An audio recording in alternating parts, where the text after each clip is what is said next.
The morning she signed the papers, the temperature had already climbed past what was comfortable. Dust coated everything in the valley. The fence posts, the rusted gate hinges, the cracked bark of trees that had not produced a usable piece of fruit in at least 6 years.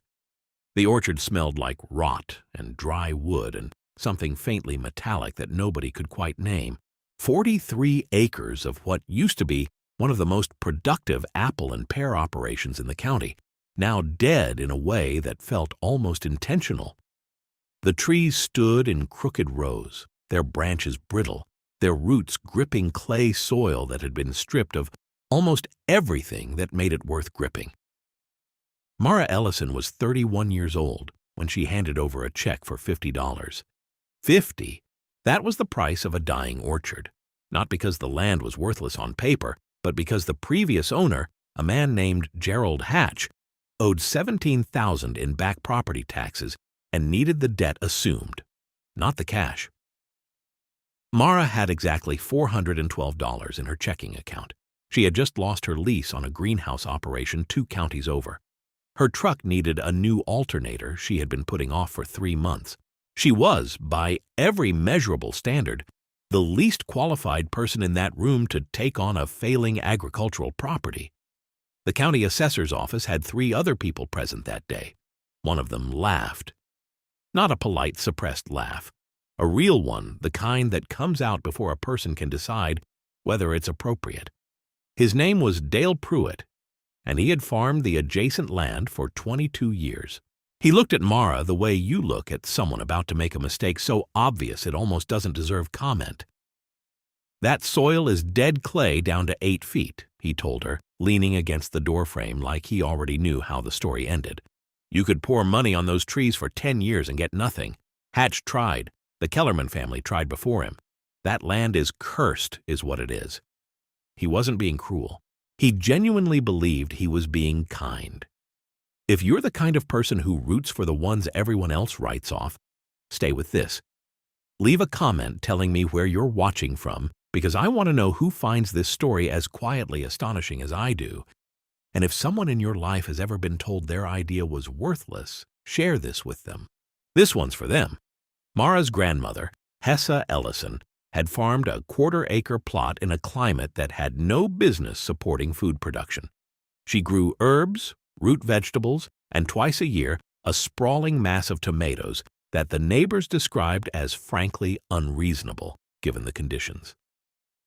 Hessa did not use store-bought amendments. She did not follow the county extension pamphlets. She kept a journal, not a garden journal, not a farm log, but something closer to a field autopsy. Every dead plant got a written post-mortem. Every failure got a hypothesis.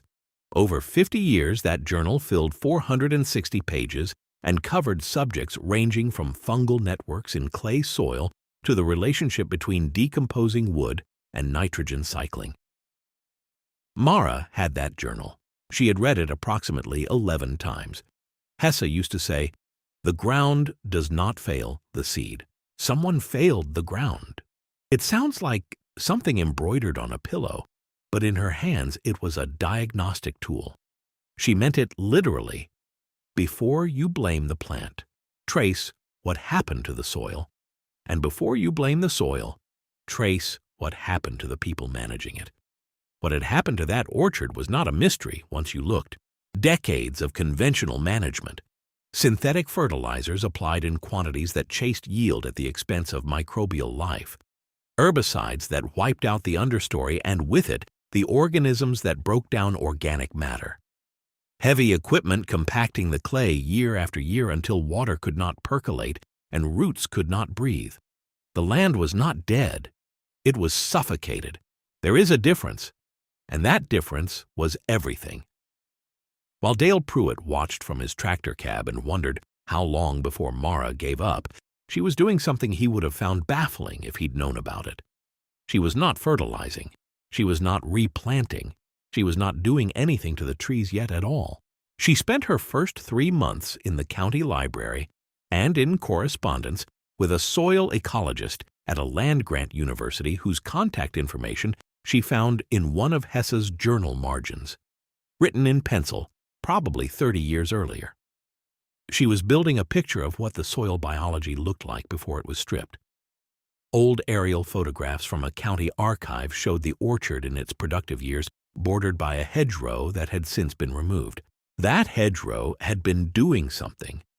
Meanwhile, the other farms in the valley were doubling down on inputs, buying synthetic nitrogen at prices that had spiked badly that year, running irrigation systems that drew from a shared aquifer already under stress. They were farming aggressively the way you do when you're afraid of falling behind. They were making the classic calculation, more in, more out. It looked smart. It felt efficient. Mara made her first quiet move in early spring, and it cost her less than $200. She bought wood chips, not bark mulch, actual arborist wood chips with green material still in them, and began laying them in thick blankets across the orchard floor between the tree rows. Not bags of wood chips, truckloads.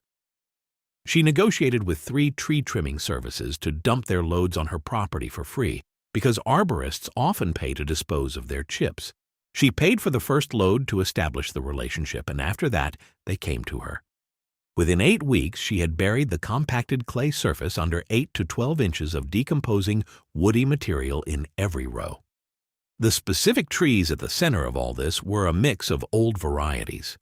Several appeared to be a heritage cider apple called foxwhelp, a type that dates to the 17th century in the west of England, and a pear that the county extension agent, when Mara finally showed him photographs, identified tentatively as a Cadillac, a cooking pear so old that written records of its cultivation go back to 1696 in France. These were not modern, high-yield commercial varieties. They were ancient, genetically distinct, and according to every conventional measure of modern orchard management, economically useless. But Mara was not thinking about them as commercial fruit trees. She was thinking about what the roots were connected to, or had once been connected to, underground. She had read in Hesse's journal a note about mycorrhizal networks, the fungal threads that colonize tree roots and extend their reach by sometimes 100-fold, trading minerals and water for the carbon sugars the tree produces. In a healthy woodland system, these networks connect trees across acres. In a stripped, chemically managed monoculture, they are largely absent. The question Mara kept returning to was whether the networks could be reestablished, and if so, how fast.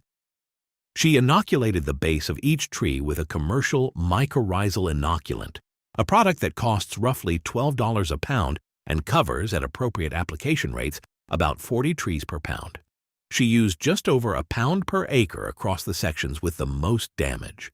She planted a nurse crop of white clover and phacelia between the wood chip rows to fix atmospheric nitrogen and attract the specific categories of insects that suppress aphid populations without pesticide intervention. She built no raised beds. She bought no greenhouse. Her total material expenditure in the first year was $470, including the 1 truckload of chips she had paid for and the inoculant.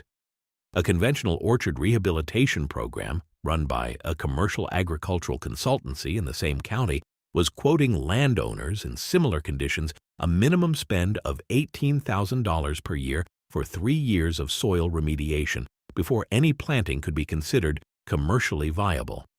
And then, in the second spring, not dramatically, not all at once, the trees began to respond. Mara was walking the rows in the second week of April when she noticed leaf out had started on a section of the foxwhelp trees she had treated most heavily. Not the sickly pale green of stressed growth. Deep, waxy, dark green, the kind of color that means the tree is actually processing chlorophyll efficiently, which means root uptake, which means the fungal network was functioning. She pressed her palm against the bark of one tree and stood there for a moment, not saying anything. The bark was warm. Trees retain heat when their cambium layer is active and the vascular system is moving. She had read that fact in Hesse's journal so many times she could have recited it. Feeling it was different. By the third spring, a local craft cider producer named Sione Tuilagi, who had been driving past that orchard for 3 years fully expecting to see it scraped and subdivided, stopped his truck at the gate because he saw fruit on those foxwhelp trees. Not huge quantities, but fruit. He tasted one, stood there chewing slowly, tasted another. The flavor profile of a genuine old variety foxwhelp cider apple is almost nothing like a modern commercial variety. It is dense, tannic, almost shockingly complex, with a bitterness that resolves into something close to stone fruit and leather as you chew. Sione had been sourcing his apples from a supplier 4 states away who sold him modern disease-resistant hybrids that were consistent and bland. He called Mara that evening and asked to buy her entire harvest, whatever it was. She sold him roughly 900 pounds of fruit that first season at $3.20 per pound, significantly above commodity apple rates, which typically run below $1. She netted just under $3,000 from a single season's harvest on trees that everyone in the valley had written off as firewood. Then the aquifer dropped. It was not sudden. These things rarely are. But the summer of the 4th year, the shared irrigation well that most of the valley farms depended on began producing at about 40% of its usual flow, and by late July it was producing at less than 20%. The farms that had been hammering the ground with synthetic inputs and drawing heavily on that water were facing a situation they had not modeled for. Dale Pruitt's operation had a particularly rough season.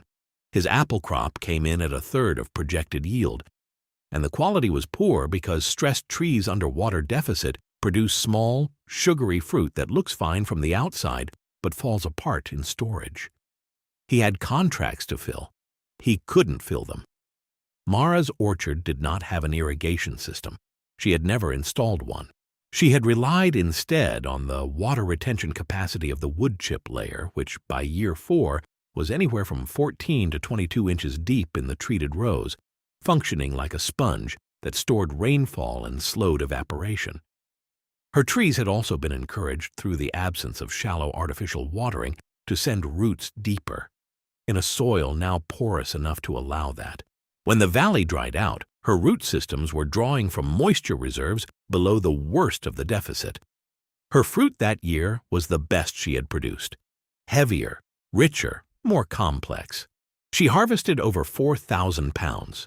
The county held an informal growers' meeting in late August, the kind of gathering where people sit on folding chairs in a fairground building and discuss shared problems without quite knowing how to solve them. Dale Pruitt was there. Most of the valley's active growers were. Mara sat near the back. The meeting was ostensibly about the aquifer, but at some point the conversation shifted, the way conversations do when people are frightened, toward who had weathered the season and who hadn't. Someone mentioned Mara's orchard. Someone else said they had driven past it and the trees looked frankly absurd given everything. Then Dale turned around in his chair and looked at her directly. "What are you doing over there that I'm not doing over here?" he asked. And there was no mockery in it this time. Just a man who had been farming for 22 years asking a genuine question. She offered to walk him through it. He came the following Saturday.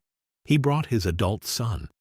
They spent 3 hours in the rows, and Mara talked through every decision, every source, every failure and adjustment. At the end, Dale stood at the gate and looked back at the orchard and was quiet for a long moment. "I laughed at you," he said, "in that assessor's office." She nodded. "I know you did. I was wrong. You had good reasons to think what you thought." That was as far as it went. Sometimes that's enough. The following spring, a regional food conglomerate sent a representative to meet with Mara. They had, through Sione's cider operation, become aware of the apple varieties she was growing. The representative was pleasant, professional, and brought a written offer. The company wanted to purchase the orchard outright for what amounted to $280,000, convert it to a heritage variety production facility, introduce modern irrigation and management systems, and scale to meet commercial demand. It was, on paper, a spectacular exit from a $50 gamble.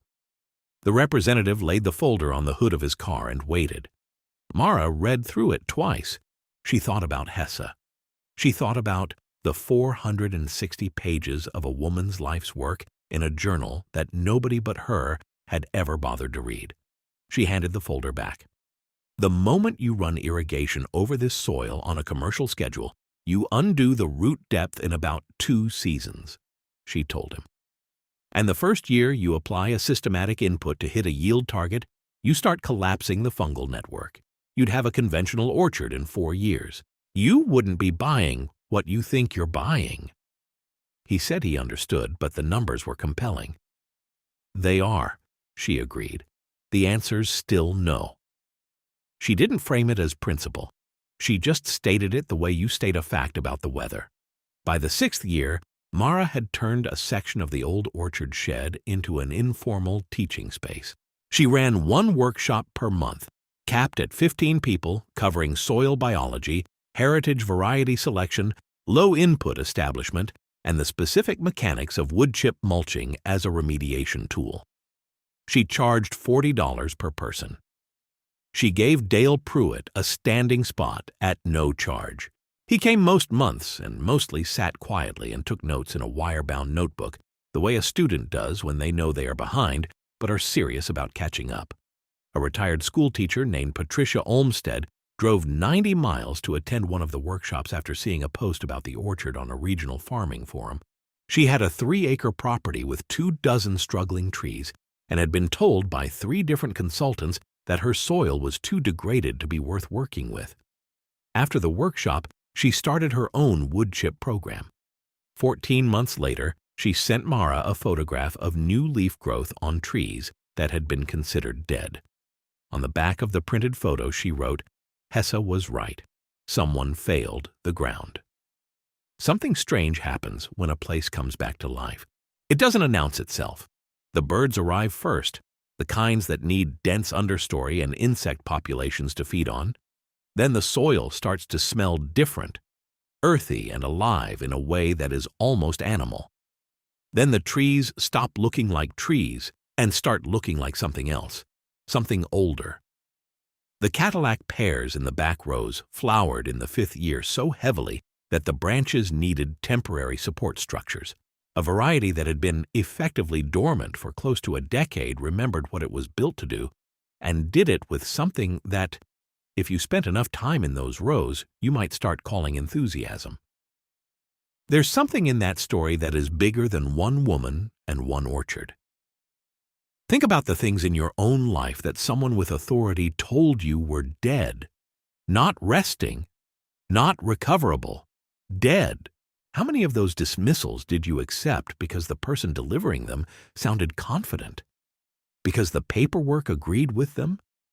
Because you were tired and the cost of believing otherwise felt too high? Mara was not magical. She was not lucky. She was exceptionally well-read about one specific thing and willing to make decisions based on what the evidence told her rather than what the consensus allowed. That is a skill. It can be learned. Hesse's journal started as just a record of failures. Every page of it was a failure that got studied instead of forgotten. That old gate, the one with the rusted hinges that had been held shut by a chain when Mara first signed the papers, now stood open most days. Not wide open, just unlatched, swinging slightly in whatever wind came through. She had not replaced it. She had not repainted it.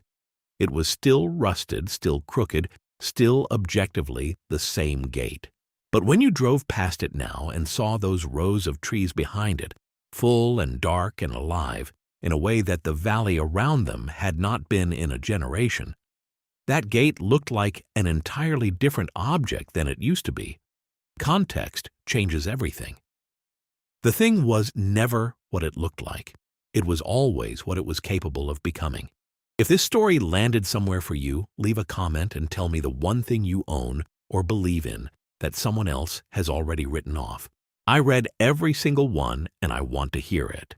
And if you're not subscribed yet, come join this channel, because there are more stories like this one waiting, and the next one might be about something you never expected to care about until you suddenly and completely do.